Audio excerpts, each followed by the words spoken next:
Okay, cool. We are live. So you probably saw from the topic today that we're talking about fast weight loss in today's video, today's episode, because I was having a conversation with the client the other day, and she was telling me about just like some other people that she knows in her lives who have done certain diets that are a little bit more extreme, actually a lot more extreme, and they had seen like really rapid weight loss on the scale over a span of 3-4 weeks. And she was talking to me, just asking me, genuinely curious as to like how that happens, why that happens, and what does that mean for progress in the short term, and what does that mean for progress in the long term. Like, are these people who are losing a super fast amount of weight really quickly, are they maybe seeing still like good progress in the short term?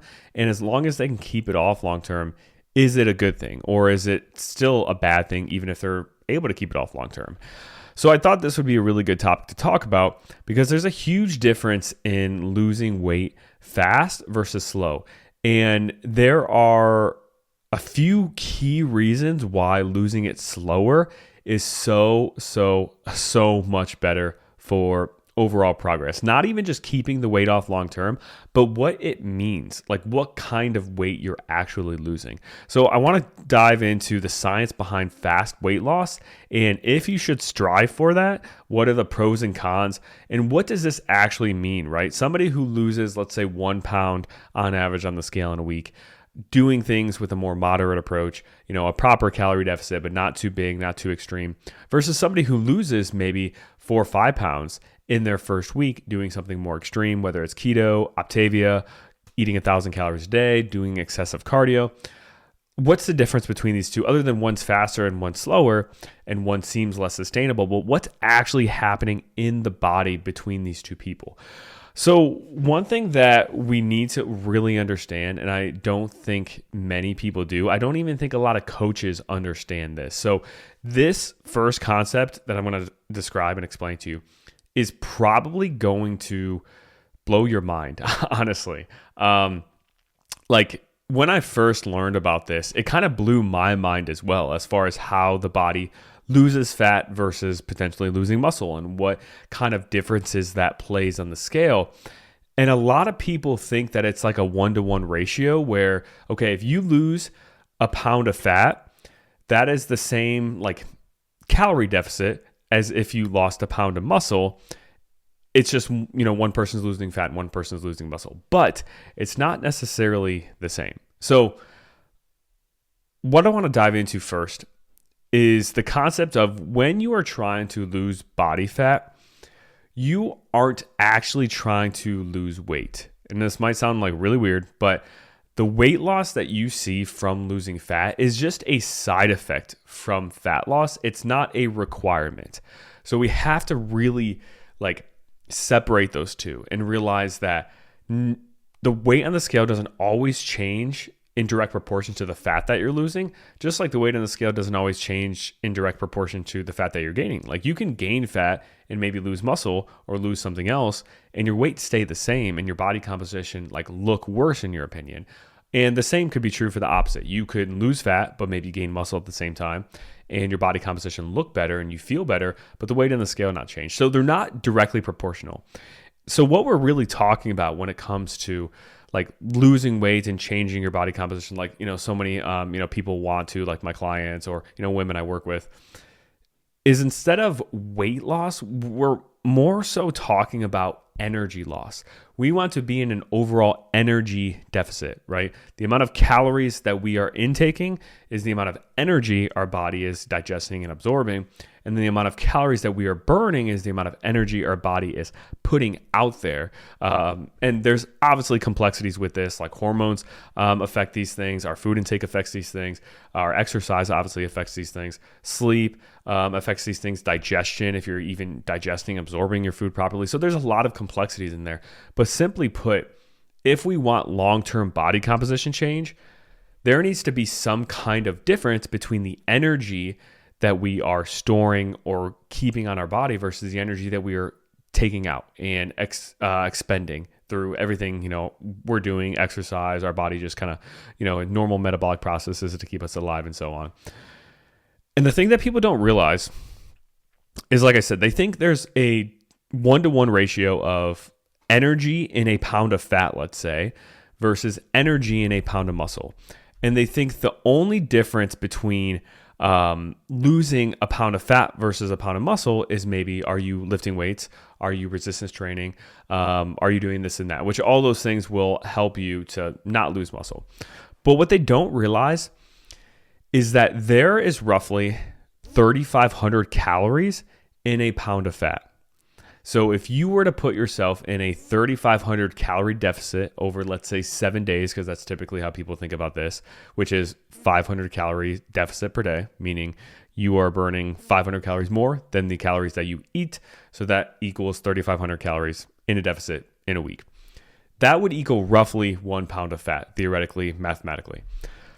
But the thing that people don't realize is a pound of muscle, in terms of how much energy a pound of muscle actually stores, because like I said, we're not really aiming to lose weight, we're aiming to lose energy. We want to lose a certain amount of energy, and we want that energy, primarily to come from fat that we're losing.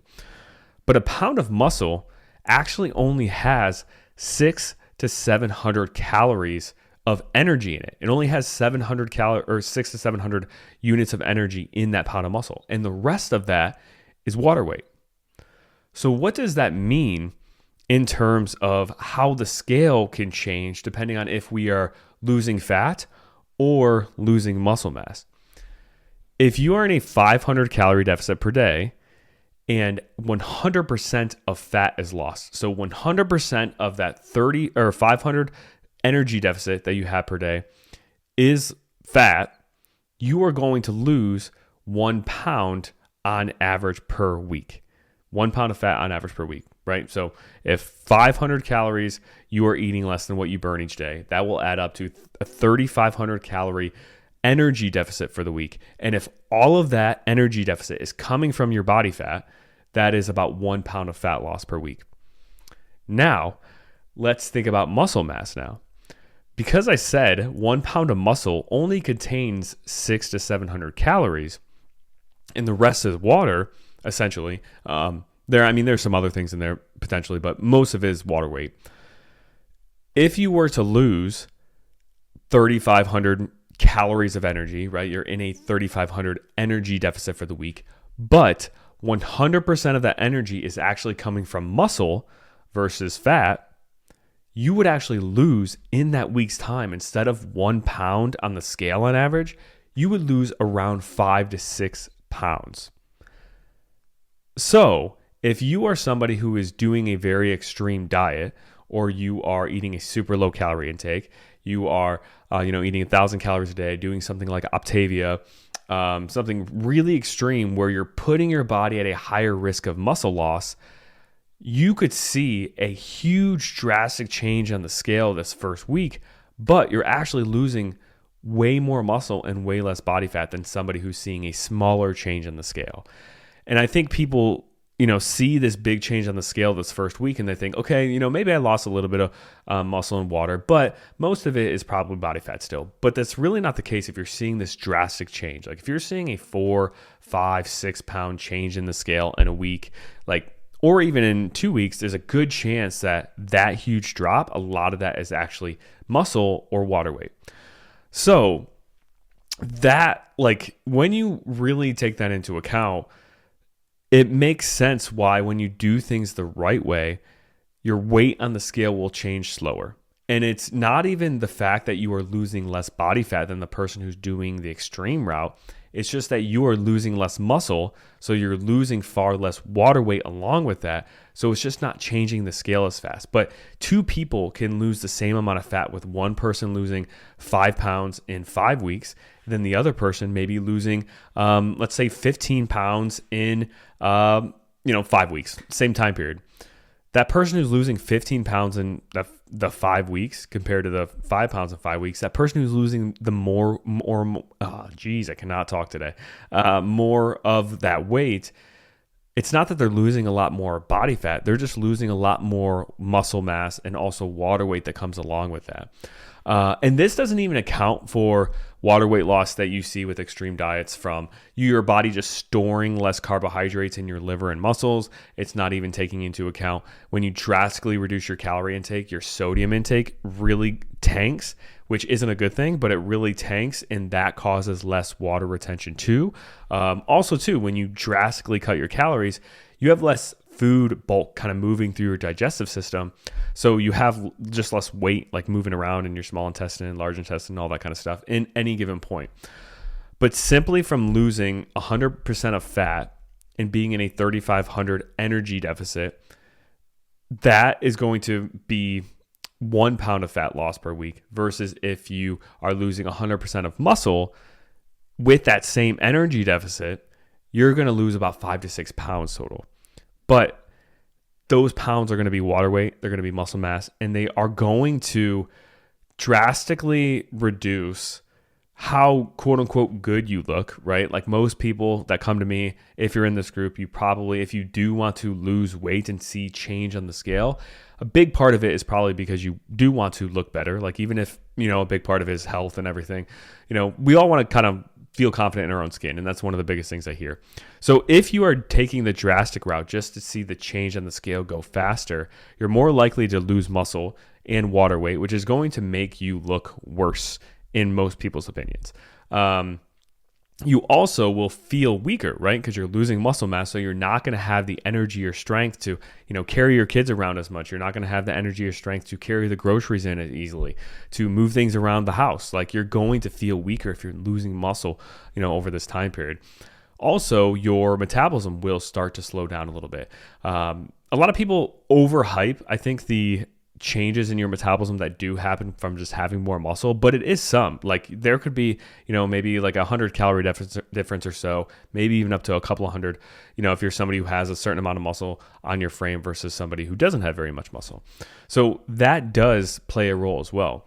Also, your clothes size might drop even if you are doing this extreme, drastic diet, losing a lot of weight really quickly. Your clothes size might go down and you might feel like you're fitting better in these bigger clothes then. But once you actually size down and get more form-fitting clothes, you probably still won't fit better. Like your body will look the same in those smaller clothes that it did in those bigger clothes. It just will be wearing a size smaller. Like it won't have more shape to it. It won't have more of that kind of figure that, a lot of people are aiming for.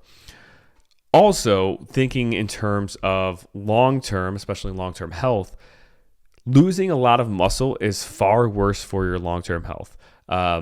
It leads to a decrease in blood sugar balance, so your blood sugar won't be able to be controlled as well if you are losing more muscle along the way. Also, bone mineral density. When you lose more muscle, you're less likely to have muscle to support your joints, your bones, and everything, and also to be able to lift more weight, which then increases the bone mineral density that you have too. Also, fall prevention. The more muscle that you lose, the less strength you're going to have. So the more likely you're going to deal with just finding yourself off balance as you age, maybe falling, dealing with a broken bone. That's going to heal slower. And one of the biggest issues, as we get older is falling and breaking bones and then becoming even more sedentary and then living a even more sedentary lifestyle or less active lifestyle.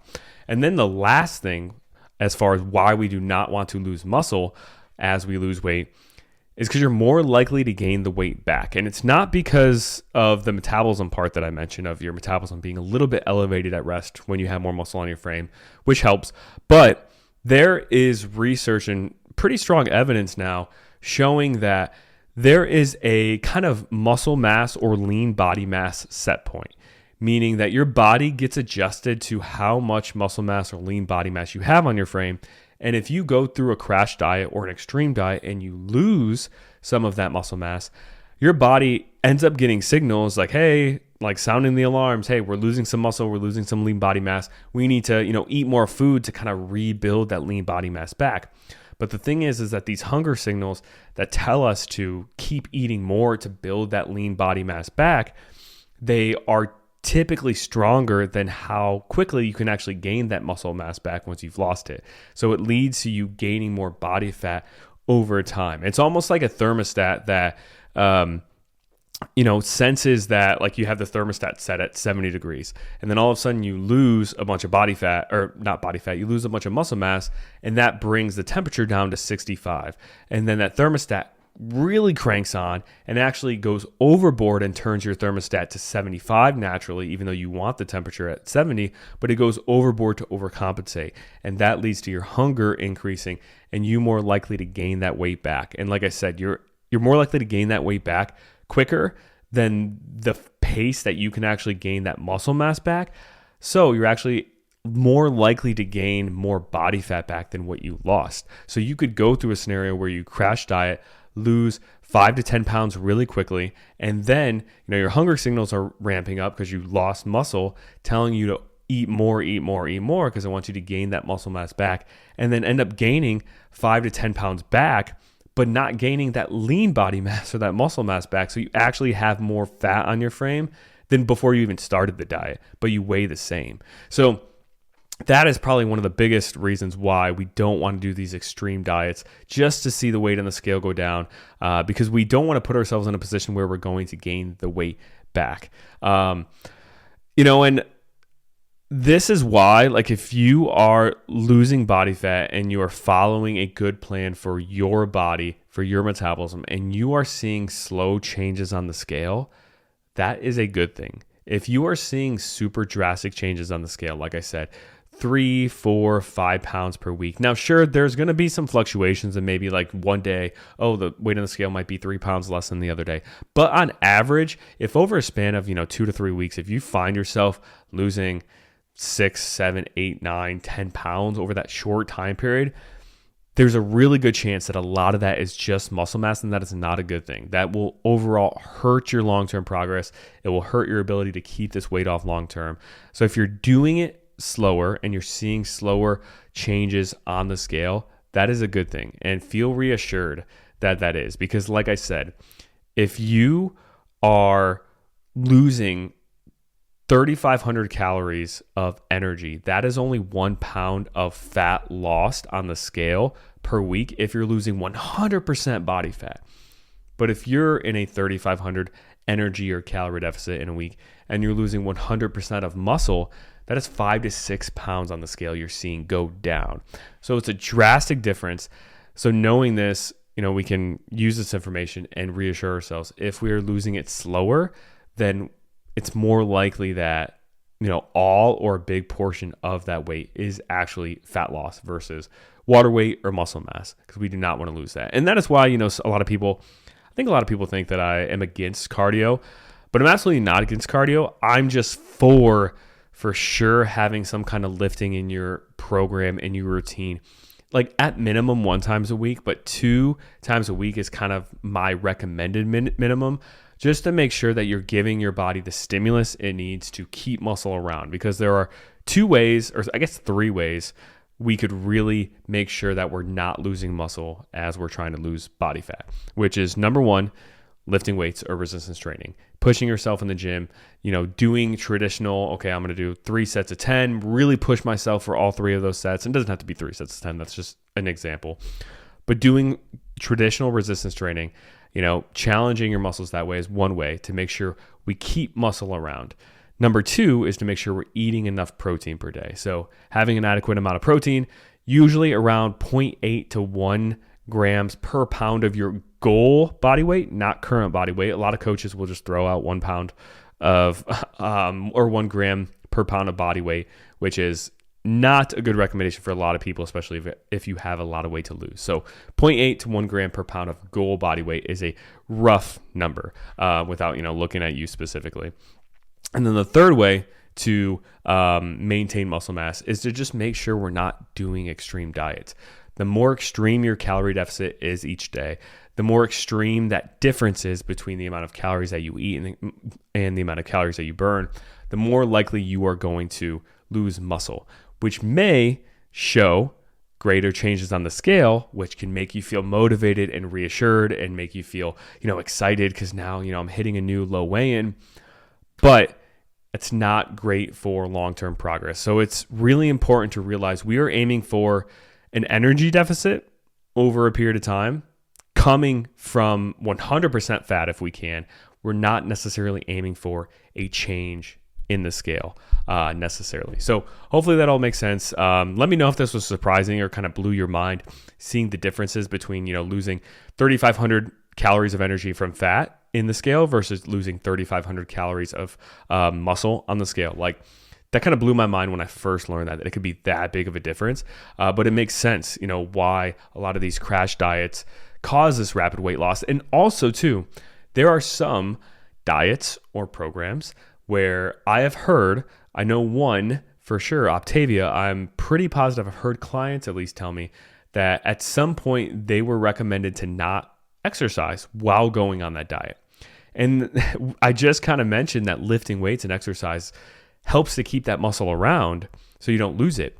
But I'm willing to bet a lot of these diets, for one, that are really extreme, that recommend you not to exercise at the same time, they probably do it for one reason, and that is because the calorie amount is so low that you just don't have energy to safely exercise. So that's probably one. But number two is they could be recommending that you don't work out to actually promote muscle loss in your body, because they know if you lose a pound of muscle, you're going to lose a pound of muscle and energy. You're going to lose 5 to 6 pounds on the actual scale. So they do that. So you see this drastic drop on the scale, or, Jenny from the office sees a 5-pound weight loss on the scale, can tell you about it and then drag their friend into it. They do that. So then you get, positively reinforced by that number on the scale, with you unknowingly, losing so much muscle and actually hurting your progress long term because of it. So hopefully this was eye-opening and helpful. Definitely let me know in the comments if it was. Appreciate you all, and I will see you guys in the next one.